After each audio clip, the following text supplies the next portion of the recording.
When you were a kid and your mom said you could have anything for dinner, what would your first choice have been? Would you have reached right for the candy or the chocolate bars or the cupcakes and gobbled those down for dinner because it was delicious? It probably was delicious. But an hour or two later, when you had a stomachache and you found yourself tired and still hungry, would you think back and say, was that the best decision I could have made?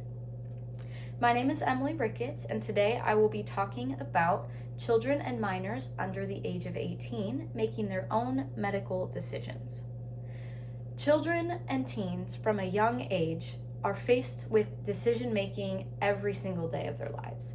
What to put on in the morning, what friends to make at school, what after school activities to have, what boyfriend or significant other to have. All of these decisions teach us about accountability and independence. Let's say you found out you didn't have candy for dinner and then you have to live with the consequence of having a stomachache.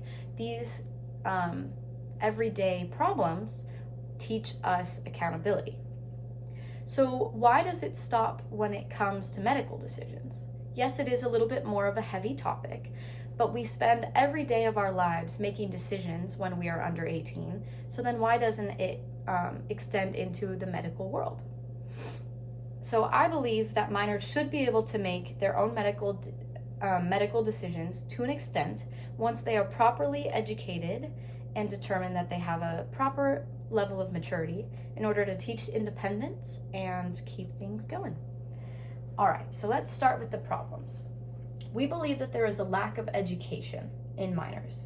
According to the California Healthcare Foundation on January 2013, until a minor reaches the age of maturity, 18, consent is required by a parent or guardian. This is important because in our society, we have deemed that a child or teen is only mentally capable of making a medical decision once they are 18.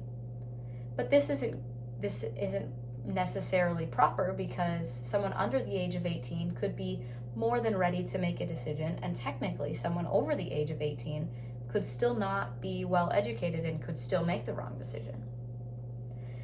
This is also very important because there is a fear of sensitive topics when going to a doctor with a parent.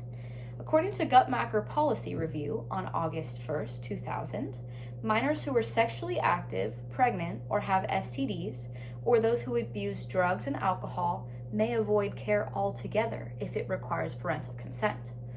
This is even more dangerous because someone could be struggling with something very important that needs immediate treatment, but they wouldn't go because it needs parental consent. Moving on to the causes. So we believe that minors are just uneducated on these medical terms, so they wouldn't be able to make their own decision. Healthline on June 27th, 2019 says ill children might refuse treatment based on how they currently feel rather than thinking about the long-term effects.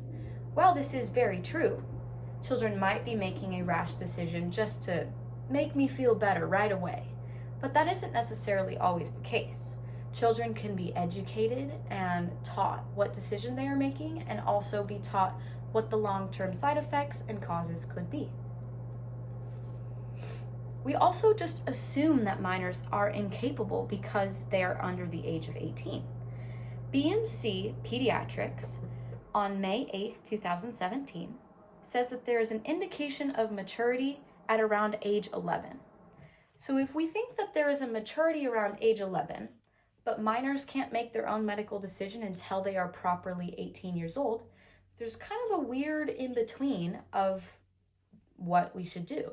Should we rely on this number, or should we really look at each person individually and see what their level of maturity is? I believe that relying on one sole number does not account for the level of maturity of each independent person that you meet day to day. So moving into solutions, I think that instead of there being a number, there should be an evaluation of maturity.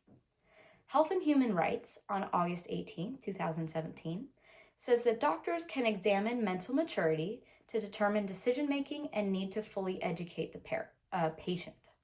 That being said, a doctor could sit down with the patient and kind of get to know them a little bit, see how their decision-making skills are and where they're at, as well as fully educate the patient on what it is that they're going through and what solutions there are, what paths they can take, and which one will have side effects and whatnot. That also being said, there is a slight change of age of consent that has been put out recently. Jonas Healthcare Law, Ethics, and Regulation, on July 2007, says that the U.S. Supreme Courts extend the right to privacy to include minors to seek sensitive care. This is very beneficial because those minors that may have missed out on care or avoided care because of parental consent now have the freedom to go to the doctor and feel more comfortable in their skin to seek the care that they need. So overall, I believe that minors should have more ability to decide their own medical decisions based on proper education as well as maturity level. So if you were to go back however many years ago to when you were a kid and what to decide for dinner, would you have the candy for dinner? Or would you have something else and candy for dessert? Thank you.